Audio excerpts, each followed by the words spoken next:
So the other night I'm sitting at home watching the Lightning game and I get a text message from an old high school buddy of mine who said he's coming down to Tampa and he wants to know where he can find the best beach. And honestly, this is a question I do kind of get a lot from out-of-state friends and family planning their first visit down here. But the first thing I need to tell them is, Tampa doesn't really have any beaches. And I know, popular misconception. You look at it on the map, it's sitting right there on the bay, but you won't find any waves crashing or any tiki bars lining the sand in Tampa. Unless you count Ben T. Davis Beach, but that's really the only beach, and I say beach in air quotes here, that's within the city of Tampa, and it's just a little strip of rough sand near the airport on the Courtney Campbell Causeway. But unless you're into murky water, traffic noise, the smell of low tide, and a front row seat to watching planes land all day long, maybe keep driving, because seriously, I won't let you or anybody else settle for Ben T. Davis. There are much better beaches to check out than that. The real beaches, they're going to be across the bay over in Pinellas County, so you'll need to drive a bit longer over a bridge to the Gulf, but it's definitely worth it. This area has some of the best beaches in the entire state. And in this video, we're going to count down the top 6 beaches near Tampa, with each one getting its own little special title. Best for families, best for nature lovers, best for escaping the crowds, you get the idea. And we're going to end with my personal favorite. All right, here's my top 6 beaches near Tampa, Florida. All right, let's get the biggest and most famous, most obvious one out of the way first, and I'm going to name Clearwater Beach as the best beach for tourists. Clearwater Beach is probably the place you're going to show your out-of-state friends when they say they want to go to the beach. It's the stereotypical Florida tourist beach town experience they're probably after. You got the powder white sand, a walkable beach town that's packed with everything from beach bars to candy stores all in one small area.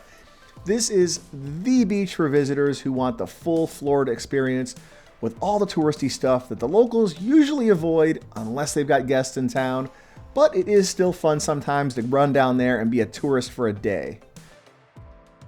You've got Pier 60, a 1,080-foot-long fishing pier with great views of the water and the sunsets.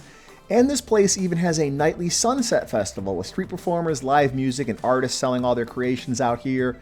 There's parasailing, jet ski rentals, deep-sea fishing trips, booze cruises, and the Clearwater Marine Aquarium. All of that right here. This is like the theme park version of a beach. I really think only Panama City Beach comes close to this kind of thing in the state of Florida. And then there's the eternal debate right here about who serves the best grouper sandwich in town. Is it Frenchie's or is it the Palm Pavilion on the other side of the parking lot? Both are good, but let's be honest, most of us usually wind up at the Palm Pavilion only because the wait at Frenchie's is really long. Team Frenchie's over here. There's a lot going on here and it's a lot of fun, but traffic can be bad. That's going to be a recurring theme here, traffic and parking, and really bad on weekends and holidays. Spring break, Christmas time, yikes, this place is packed. And parking can be a real pain. There's limited parking near the beach, but there is a pretty big parking garage here.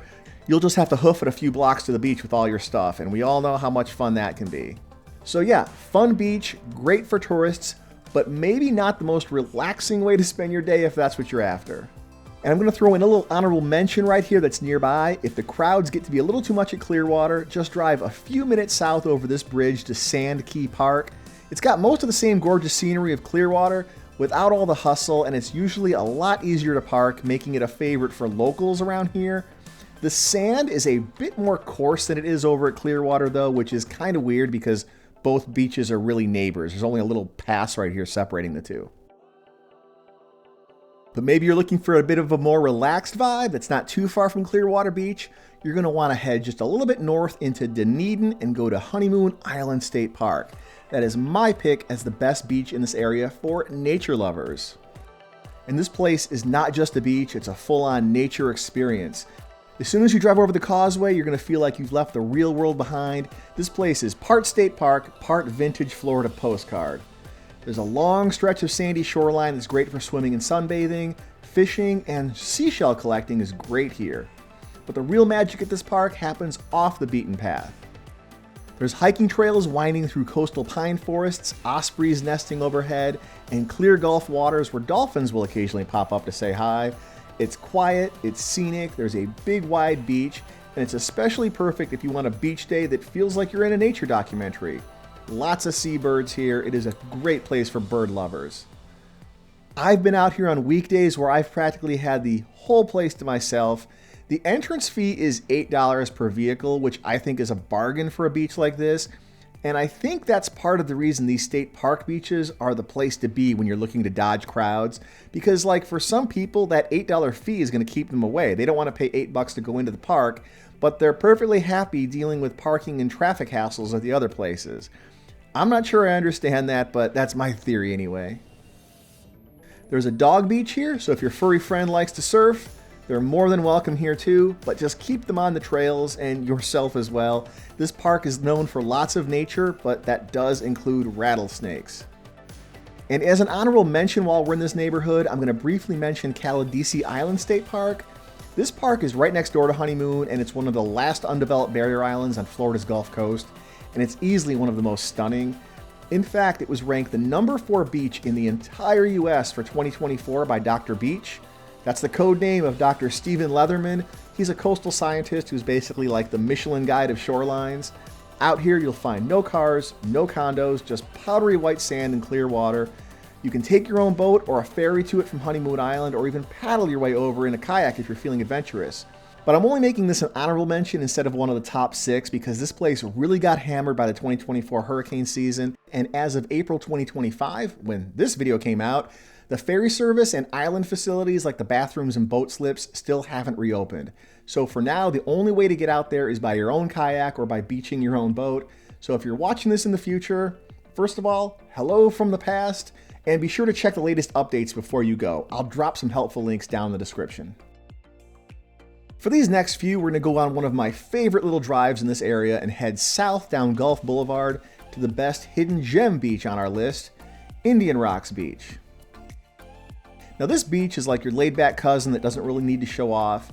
It's low-key, it's beautiful, and it's often overlooked by the tourist crowd, which is exactly why it's so great.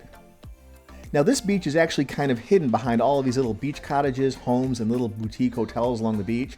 So most people here are just going to keep on driving right by, and they're going to drive to some of the more well-known and easier to access beaches. But remember, this is a public beach and it is a favorite with locals, even though it doesn't seem like it's the easiest to reach. Don't let the fact that it's mostly hidden behind these homes scare you off.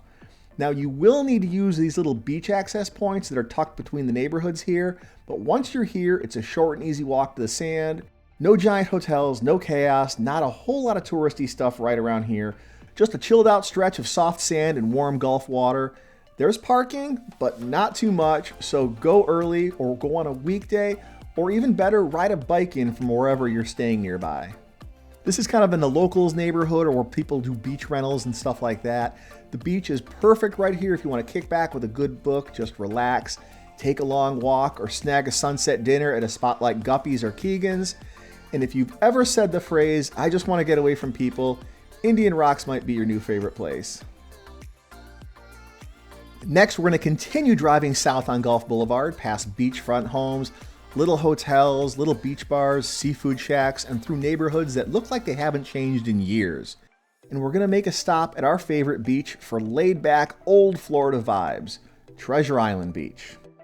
Treasure Island looks and feels like a Florida time capsule. It's wide open, it's relaxed, and just funky enough to have its own personality. Think tiki bars, vintage motels, 1950s architecture, and beach cruisers rolling down the sand at sunset. This area has a very retro vibe, which is something I love about it, and it still feels like the kind of place you can imagine your grandparents vacationed at, or a Florida beach you went to as a kid. This is the kind of beach where you can park your chair and cooler and not move for hours, or you can hop into a beachfront bar like Caddy's for a frozen drink with your toes in the sand. It's also one of the very few places where you're going to find a full-blown drum circle at sunset. Every Sunday, a crowd comes out here to dance, drum, and vibe out as the sun sinks into the Gulf. And at the northern end of the beach is going to end at John's Pass. This is an inlet that was created by a hurricane in 1848 that cuts through the barrier island, and it's a popular place to go fishing or just hang out and watch the boats and jet skis cruise all day. And if you're in the mood to explore a little bit more, just head north over the bridge here to John's Pass Village and Boardwalk. This is a classic old Florida-style waterfront shopping and dining area. You're going to find seafood shacks, souvenir shops, boat tours, dolphin cruises, all that typical tourist Florida stuff, fishing trips, and tons of places to grab a cold drink and watch the boats come and go. It's touristy, sure, but in a fun, nostalgic way that doesn't try too hard. I actually really like John's Pass a lot. They got hit pretty bad by Hurricane Helene last year. This whole area flooded, but it's nice to see that they made a nice comeback pretty quickly. Treasure Island is a great beach for people who want to slow down, kick back, enjoy that unpolished beach town charm. Nothing fancy, nothing fast-paced, very kind of retro and old school, just sunshine, sea breeze, and maybe a frozen daiquiri or two. Continuing south on Gulf Boulevard, next we're going to make a stop at St. Pete Beach, my pick for the best all-around classic Florida beach. St. Pete Beach is kind of the jack of all trades around here. It does a little bit of everything, and it does it well. You've got soft white sand, tons of beach bars, restaurants, water sports rentals, and easy access to restaurants, shops, and hotels. It's tourist friendly without being like overbearing, and it's laid back without being boring, if that makes sense. You won't get overwhelmed with stuff like you will at Clearwater, but it just has that very classic Gulf Coast Florida atmosphere that you just might be looking for. Like touristy without trying too hard. And this is the beach where you're going to find the Don Cesar Hotel, also known as the Pink Palace, or some people just call it the Big Castle on the beach. If you're not staying there, it's worth a visit and a few photos, and if you are staying there, you must be loaded. This hotel is a Florida icon. It was built in 1928 and has a real Great Gatsby vibe inside. Presidents Franklin Roosevelt, Gerald Ford, Jimmy Carter, both George Bushes, Bill Clinton, and Barack Obama have all stayed here. Joe DiMaggio and Marilyn Monroe honeymooned here, and Babe Ruth signed his final contract with the Yankees inside here. So a lot of history inside those pink walls, and this entire area around the hotel and up and down the beach is great for paddleboarding, shell hunting, and dolphin spotting. And just another honorable mention right here, just down the road here is Paso Grill Beach, which is considered a local part of St. Pete Beach. This is a charming historic neighborhood that feels a lot more like a sleepy beach town than a resort area. It's very popular with locals. It's got little art galleries, rooftop bars, and it's all super walkable. Everything's very close to each other. Plus, it's one of the best places in the area to catch a sunset. And there's a bar and snack stand right here on the beach, like right there on the sand. I don't know if any of the other beaches on the list can say that. And this one actually gets my award for the best family beach in the area. And this is the beach my family actually goes to most often because you can park right up against the dunes and it's really easy to walk to the beach from here. You know how you always end up having to lug a bunch of stuff around when you go to the beach, especially with kids? Here it's quick and easy. You can just park right here and the beach is right there. But the sand is a little narrower and it's a bit shellier here, which is a plus and a minus. The sand is a little rougher to walk on, so don't forget your flip-flops. But it also means it's a great place for finding seashells. And finally, we've arrived at the best in show, my favorite beach in the area. We're going to make our way all the way down to the very southern tip of Pinellas County to one of my favorite beaches in the Tampa Bay area and one of my favorites in the state, Fort De Soto Beach. Fort De Soto is what happens when a beach, a county park, and a slice of old Florida all get rolled into one. It's located on Mullet Key at the very southern tip of Pinellas County. It's made up of 5 interconnected islands and offers way more than just a patch of sand on the water. You've got history, nature, kayaking trails, bike paths, and some of the best beach scenery in the entire state. And this isn't just local hype. This isn't just me saying this. Fort De Soto has real credentials. Dr. Beach, the guy mentioned earlier, the leading coastal expert who ranks every beach in America, named this the number 10 beach in the nation for 2024, and even topped his list back in 2005, best beach in the country. So yeah, this beach is a big deal. And other than a few amenities like a couple of fishing piers and a bait shop, some bathrooms and picnic areas, there is no development out here, no hotels, no high-rises, just sand dunes and palm trees. The North Beach is going to be the go-to for swimming and relaxing with soft sand and super shallow water that's perfect for kids. East Beach has wide open views of the Sunshine Skyway, and it's a favorite spot for kite surfers and photographers. There's even a dog beach where your pup can run wild and live their best salty life. And of course, there's the namesake historic fort itself. Fort De Soto here was built during the Spanish-American War. It's armed with these massive mortar cannons aimed out over the Gulf.